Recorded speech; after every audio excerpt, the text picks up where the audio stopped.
Hello நண்பர்களே, வணக்கம். நான் உங்கள் பிரியா. நம்ம இன்றைக்கி பார்க்க போகிற பதிவு என்ன அப்படின்னு பார்த்தீங்கன்னா, நம்ம வீட்டுக்கு நிறைய விதமான பூச்சிகள் வரும். அதுக்கு ஒவ்வொரு பூச்சிகளுக்கும் ஒவ்வொரு விதமான பலன்கள் சொல்லுவாங்க பெரியவங்க. ஸோ நம்ம இன்றைக்கி என்ன பூச்சியை பற்றி பார்க்க போகிறோம் அப்படின்னா, நம்ம வீட்டுக்கெல்லாம் அடிக்கடி இந்த தட்டான் பூச்சி வரும். அந்த தட்டான் பூச்சி வருவதற்கு என்ன மாதிரியான பலன்கள் இருக்குது அப்படின்னு சொல்லிட்டு நம்ம இந்த பதிவில் தெளிவாக பார்க்கலாம். அதற்கு முன்னாடி உங்களுக்கு எந்த கடவுள் இஷ்ட தெய்வமாக இருக்கிறாங்க, நீங்கள் தமிழ் கடவுள் முருகனை இஷ்ட தெய்வமாக வச்சுருக்கீங்க அப்படின்னா மறக்காமல் நம்ம கமெண்ட் பாக்ஸில் ஓம் சரவண பவான்னு சொல்லிட்டு ஒரு போஸ்ட் போடுங்க. ஏன்னா இந்த தட்டான் பூச்சிக்கும் நம்ம தமிழ் கடவுள் முருகருக்கும் கூட ஒரு பாண்டிங் இருக்குது. அதையும் நான் இந்த பதிவின் இறுதியில் சொல்கிறேன். நீங்கள் வீடியோவை ஸ்கிப் பண்ணாமல் பாருங்கள். ஸோ நம்ம வீட்டில் ஒவ்வொரு விதமான பூச்சிகள் வரும்போதும் ஒவ்வொரு விதமான பலன்களை சொல்லுவாங்க. இப்போ நம்ம வீட்டுக்கு பச்சை நிறத்தில் வெட்டுக்கிளி வருது அப்படின்னா அந்த வெட்டுக்கிளி பெருமாளோட அம்சம், மகாலட்சுமி தேவியோட அம்சம்.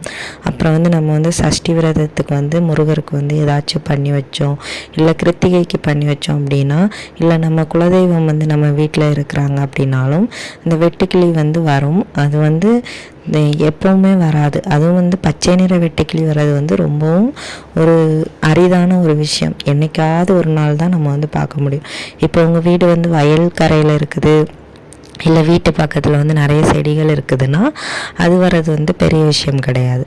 ஆனால் எங்கள் வீட்டு பக்கத்தை சுற்றி எல்லாமே வீடாக தாங்க இருக்குது. அப்போ எங்கள் வீட்டில் நாங்கள் பார்த்தோம் அப்படின்னா அது ஒரு ஒரு என்ன சொல்கிறது, நம்ம யோசித்து பார்க்க வேண்டிய ஒரு விஷயம்தான். ஸோ உங்கள் வீட்டில் வெட்டுக்கிளி வந்துச்சு அப்படின்னா ஒருவேளை பெருமாளோட அம்சமாக இருக்கலாம், இல்லை முருகர் உங்கள் வீட்டுக்கு வரதா இருக்கலாம், இல்லை மகாலட்சுமி தேவியோட அம்சமாகவும் இருக்கலாம். அதே மாதிரி இந்த கருவண்டு, அப்புறம் இந்த விஷ ஜந்துக்கள்லாம் வந்துச்சு அப்படின்னா வீட்டில் கெட்டது நடக்க போகுது அப்படின்னு சொல்லுவாங்க. அதே மாதிரி இந்த தட்டான் பூச்சி வர்றதுக்கும் ஒரு விதமான பலன்கள் இருக்குதுங்க. இந்த தட்டான் பூச்சி வரதை நம்ம கெட்ட விஷயம் அப்படின்னு சொல்ல மாட்டோம். ஏன்னா இந்த தட்டான் பூச்சி எல்லாரும் எப்படி சொல்லுவாங்கன்னா, இது இந்த ரொம்ப கீழே பறந்தது அப்படின்னா மழை வர்றதுக்கான அறிகுறி. மழை வர டைமில் தான் இந்த தட்டான் பூச்சியெல்லாம் பறக்கும் அப்படின்னு சொல்லுவாங்க.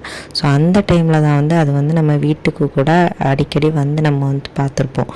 திடீர்னு நீங்கள் ஒரு சாமி கும்பிடும் போது, இல்லை ஏதாச்சும் ஒரு நல்ல விஷயங்கள் ஸ்டார்ட் பண்ணும்போது இந்த தட்டாம்பூச்சி வருது அப்படின்னா அது உங்களுக்கு ஒரு நல்ல விஷயத்தை கொண்டு வருது அப்படிங்கிறது தான் அர்த்தம். இந்த தட்டான்பூச்சி மழை பெய்கிறது எப்படி சொல்லலாம் அப்படின்னு பார்த்தீங்கன்னா, இது கொஞ்சம் கீழே பறந்தது அப்படின்னா பக்கத்தில் மழை பெய்யுது, கொஞ்சம் உயரமாக பறந்தது அப்படின்னா தூரமான சைடில் மழை பெய்யுது அப்படிங்கிறது பெரியவங்க சொல்லுவாங்க. ஆனால் இது வீட்டுக்குள்ளே வருது அப்படின்னா கண்டிப்பாக உங்களுக்கு ஒரு நற்செய்தியை இந்த தட்டான் பூச்சி கொண்டு வந்திருக்கு.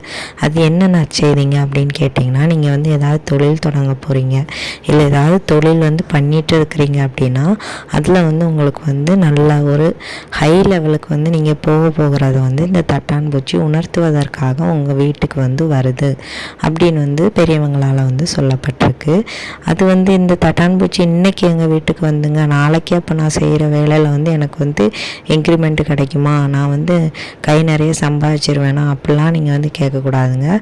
அதுக்கு மேக்ஸிமம் ஒரு டைம் 6 மாதமாவது எடுக்கும். நீங்கள் இந்த தட்டான் பூச்சி உங்கள் வீட்டுக்கு வந்தது அப்படின்னா அது வந்துட்டு போன நாளையிலேருந்து ஒரு 6 மாதம் கழித்து நீங்கள் நோட் பண்ணி பாருங்கள். உங்கள் லைஃப்பில் ஏதாச்சும் சேஞ்சஸ் கண்டிப்பாக நடந்திருக்கும். அது வளர்ச்சி சம்மந்தமாக தான் இருக்குமே தவிர நீங்கள் எதுலேயுமே தோல்வி அடைஞ்சிருக்க மாட்டீங்க. அந்த வளர்ச்சியை உங்களுக்கு குறிக்கக்கூடிய ஒரு அதிர்ஷ்டமான ஒரு தங்க கம்பினே இந்த தும்பியை நம்ம சொல்லலாம். ஸோ அந்த ஒரு விஷயத்தை உணர்த்துறதுக்காக தான் இந்த தட்டான் பூச்சி வரும். எங்கள் வீட்டுக்கு கூட அடிக்கடி வருங்க இந்த தட்டான் பூச்சி. ஆனால் எனக்கு அது எப்படி சொல்கிறதுன்னு தெரியல. எங்கள் வீட்டில் பல்லிகள் அதிகமாக இருக்கிறதுனால இந்த தட்டான் பூச்சி வந்த கொஞ்ச நேரத்தில் அது பிடிச்சி சாப்பிட்ருது. ஸோ அது என்ன ரீசன்னு எனக்கு தெரியல. ஒருவேளை நம்ம அது வந்தது நல்ல விஷயம்னு இப்போ எனக்கு தெரிஞ்சு போச்சு. ஆனால் இந்த பல்லி எதனால பிடிச்சி சாப்பிடுது, அதனால எதுவும் பிரச்சனை வருமா அது எனக்கு தெரியல. உங்கள் வீட்டில் அந்த தட்டான்பூச்சி வருது அப்படின்னா உங்கள் வீட்டில் இதே மாதிரி ஏதாச்சும் நடக்குதான்னு சொல்லிட்டு நம்ம கமெண்ட் பாக்ஸில் நீங்கள் கமெண்ட் பண்ணுங்கள், நானும் வந்து தெரிஞ்சுக்கிறேன். அப்புறம் வந்து இந்த வீடியோவோட பதிவு வந்து உங்களுக்கு உபயோகமாக இருந்துச்சு அப்படின்னா லைக் பண்ணுங்கள், ஷேர் பண்ணுங்கள். மறக்காமல் நம்மளோட சேனலை வந்து சப்ஸ்கிரைப் பண்ணி வச்சுக்கோங்க. இந்த வீடியோவின் முழு பதிவை பார்த்ததற்கு மிக்க நன்றி.